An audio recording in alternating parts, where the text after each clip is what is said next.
লক্ষ্মীপুরে 292 প্রাথমিক বিদ্যালয়ে লাইব্রেরি কর্নার উদ্বোধন করা হয়েছে। সকালে জেলা সদরের পরিষদ মিলনায়তনে এর উদ্বোধন করেন বিভাগীয় কমিশনার ডক্টর জিয়াউদ্দিন। বান্ডেল থাকলে প্রতি সেনমানিতে টাকা বাঁচবে। বিকাশ সেনমানি বান্ডেল কিনে জিতুন প্রতি লেনদেনে।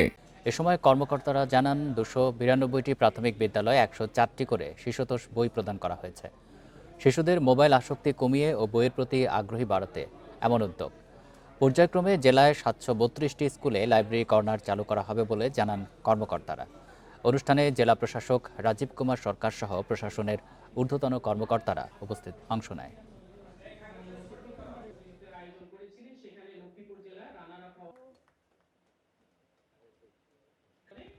এই বিদ্যালয়গুলোতে আমরা 105টি বইয়ের সমাহার একটি সমৃদ্ধ লাইব্রেরি উপহার দিচ্ছি।